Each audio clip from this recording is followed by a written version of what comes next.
नमस्कार, खबरों का पंचनामा में आपका स्वागत है। मैं हूं आपके साथ अंशिका।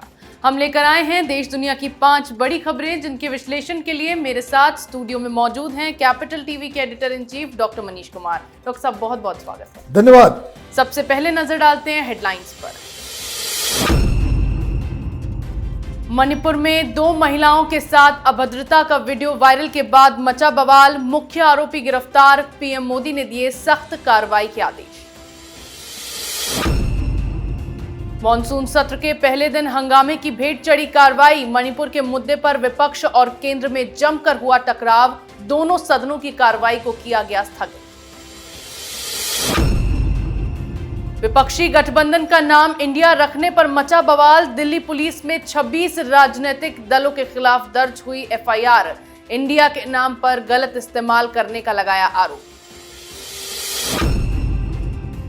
कोविड सेंटर घोटाला मामले में ईडी का शिकंजा। संजय राउत के 2 करीबियों को किया गया गिरफ्तार। किरीट सोमैया की शिकायत पर हुआ एक्शन। सीमा हैदर से एटीएस की पूछताछ पूरी। एजेंसी के सामने पाकिस्तानी महिला ने उगले कई राज। गृह मंत्रालय को सौंपी जाएगी पूरी रिपोर्ट।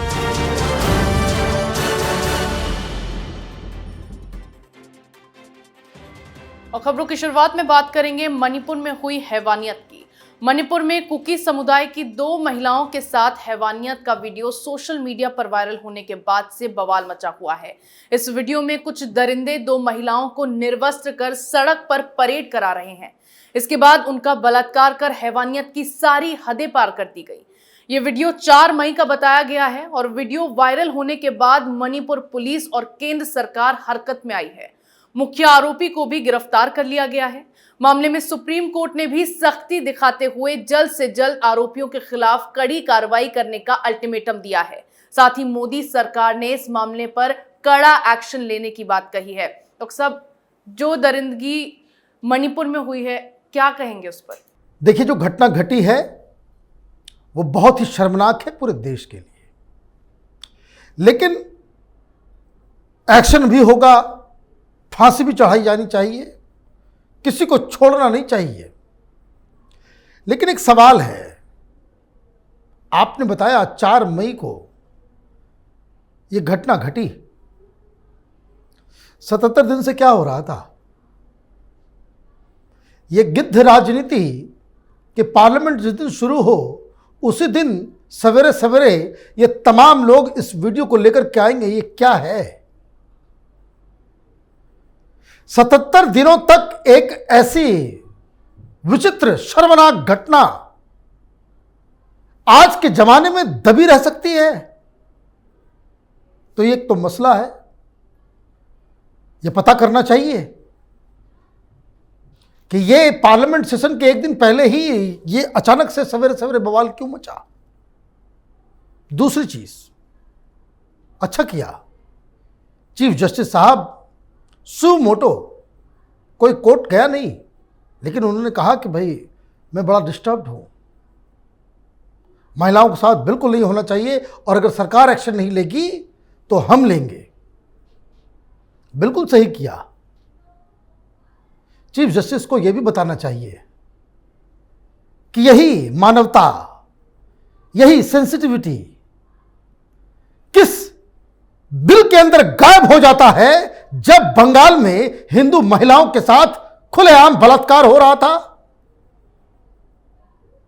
वाहवाही लूटना है, लूटिए, अच्छी बात है। किसी तरीके से जो लोग मणिपुर के उस वीडियो में नजर आ रहे, पूरी की पूरी भीड़ को आप फांसी पर लटका दो। यह बहुत ही शर्मनाक है, लेकिन इसके ऊपर दलाली करने वाले लोग, इसके ऊपर फैसला सुनाने वाले लोग और इसके ऊपर राजनीति करने वाले लोग, उनको भी अपनी जवाबदेही तय करनी चाहिए।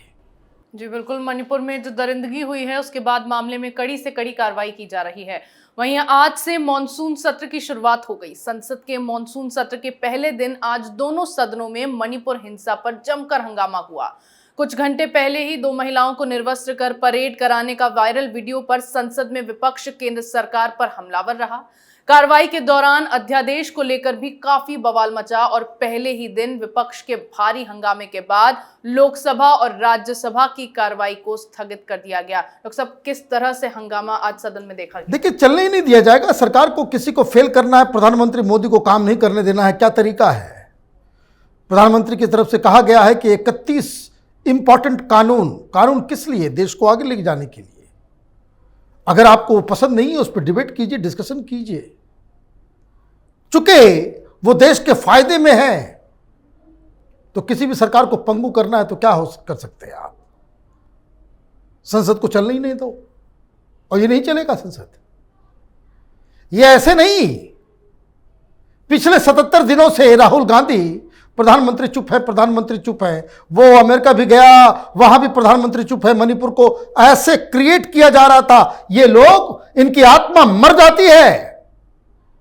जब छत्तीसगढ़ में यही दलित समुदाय के बच्चे वो नौकरी के लिए नंगे प्रदर्शन कर रहे थे, अभी 2-3 दिन पहले की कहानी है, वो वीडियो वायरल नहीं होता, वहां तब आत्मा नहीं जगती। अभी 2 दिन पहले राजस्थान के अंदर एक पूरे परिवार को जिंदा जला दिया गया, तब इनके अंदर की अंतरात्मा नहीं जगती है। जब यहां पे सर तन से जुदा कर दिया जाता है, तब इनकी अंतरात्मा नहीं जगती है। ये गिद्ध हैं। नाम इंडिया रखा है और काम पूरी तरीके से एंटी इंडिया करते रहते हैं। जी बिल्कुल, सत्र के पहले दिन विपक्ष का सदन में जोरदार हंगामा देखने को मिला।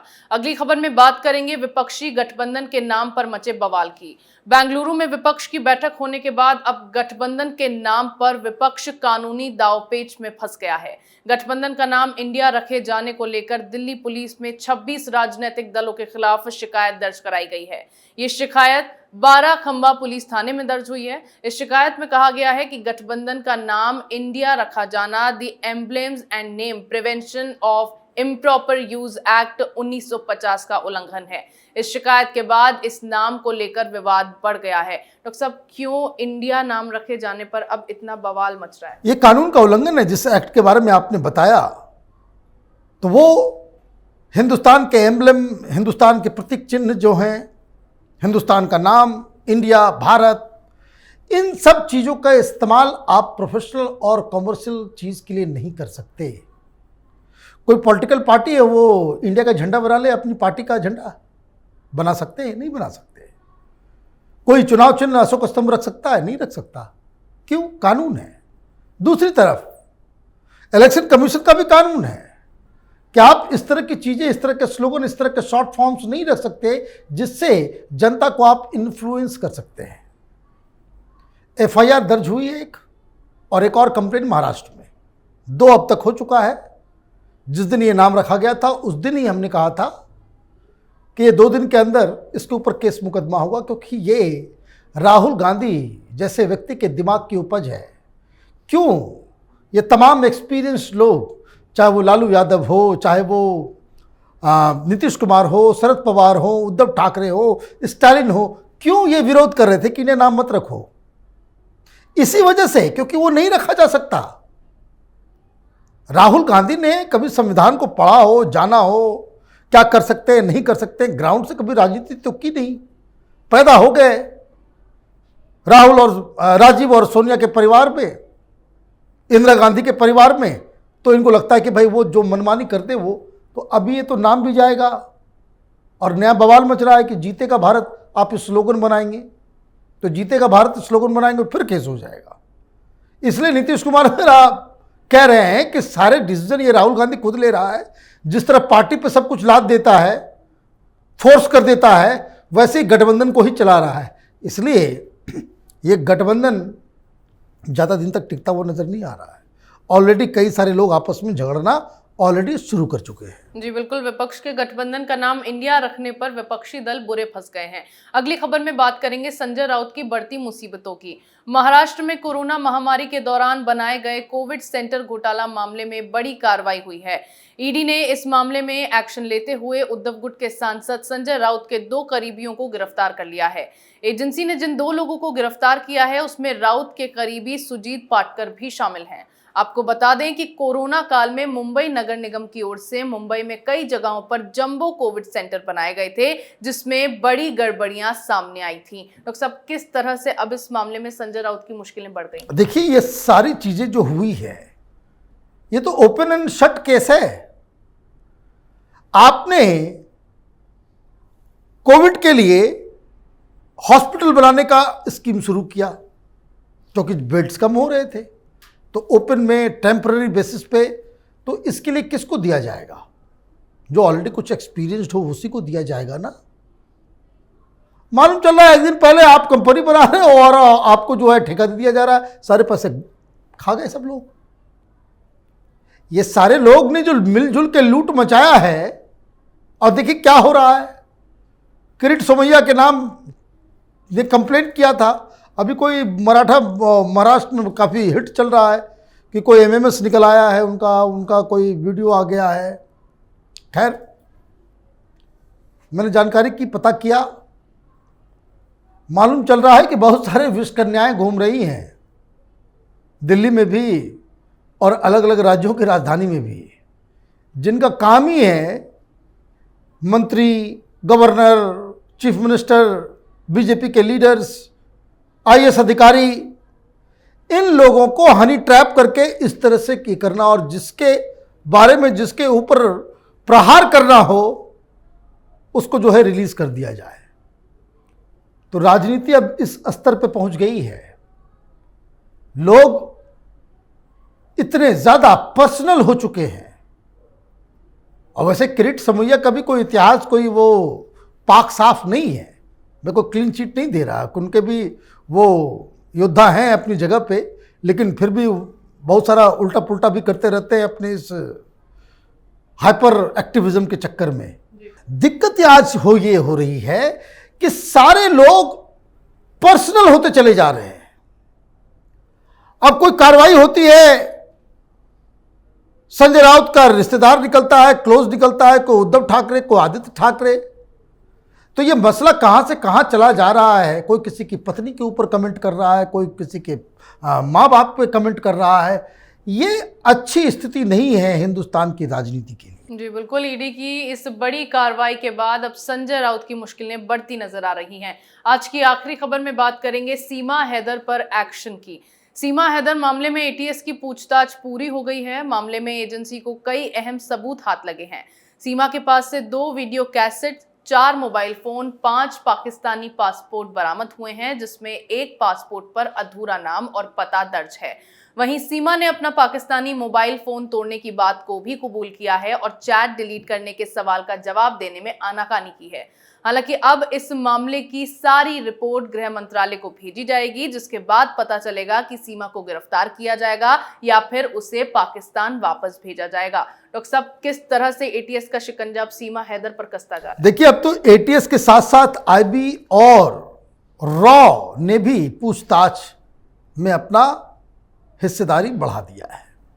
अब हो क्या रहा है, क्योंकि एक मसला जो आईबी की रिपोर्ट है, वो रिपोर्ट ये नहीं है कि वो कोई एजेंट है। चिंता इस बात पे दिखाई गई कि कैसे कोई इतने आसानी से पाकिस्तान से हिंदुस्तान आ जा रहा है। अगर एक आ रहा है और कई सारे लोग आ रहे होंगे। फिर इसमें एक दूसरी बात सामने आई कि जो ज़्यादा चिंताजनक है कि इस केस के जरिए एटीएस, आईबी, रॉ उस रैकेट का पता लगा रही है जिसके जरिए वो हिंदुस्तान पहुंची। पाकिस्तान में ट्रैवल एजेंट, नेपाल में असिस्टेंस, और नेपाल से हिंदुस्तान क्योंकि जो नेपाल से वो हिंदुस्तान आई है तो सचिन साथ में नहीं था। सचिन के रोल भी संदिग्ध है, क्योंकि मई में आई ये लोग, 4 बच्चे और सीमा हैदर, लेकिन मार्च में जब ये दोनों अकेले काठमांडू में रुके थे, उस वक्त ही 3 आधार कार्ड ये सचिन यहां से बना के लेकर के गया था। और जब वो काठमांडू से वापस पाकिस्तान गई तो इंडियन आधार कार्ड लेकर, अब ढूंढा जा रहा है भाई किसने बनाया आधार कार्ड।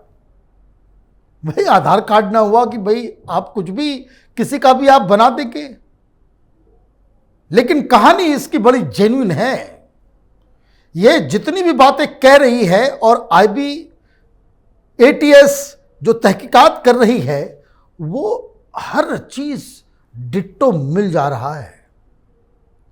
ये जो होम मिनिस्टर के ऊपर फैसला लेने की जो बात है कि क्या होगा सीमा हैदर का, वो बस एक चीज पे टिका हुआ है, बाकी कहीं कोई इनके पास सबूत हाथ नहीं लगे कि जहां आप सीमा हैदर को गलत साबित कर सकें। बस एक चीज पे बचा हुआ है जो सबूत अहमदाबाद में रखा हुआ है, सचिन के टूटे हुए फोन और सीमा हैदर के फोन। इसका फॉरेंसिक जांच किया जा रहा है, डाटा रिट्रीव किया जा रहा है, हिस्ट्री रिट्रीव किया जा रहा है और उससे ही मालूम चल पाएगा कि ये लोग कितना सच बोल रहे हैं और कितना झूठ बोल रहे हैं।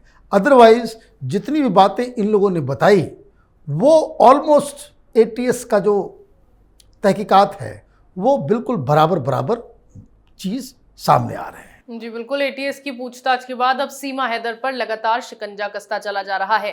देश दुनिया की तमाम बड़ी खबरों पर हमारे साथ आपके विश्लेषण के लिए बहुत बहुत धन्यवाद। धन्यवाद। खबरों का पंचनामा में मेरे साथ आज इतना ही। अगर आपको हमारा ये वीडियो पसंद आया हो तो इसे लाइक करें, शेयर करें, कमेंट करें, साथ ही हमारे चैनल को सब्सक्राइब करना ना भूलें।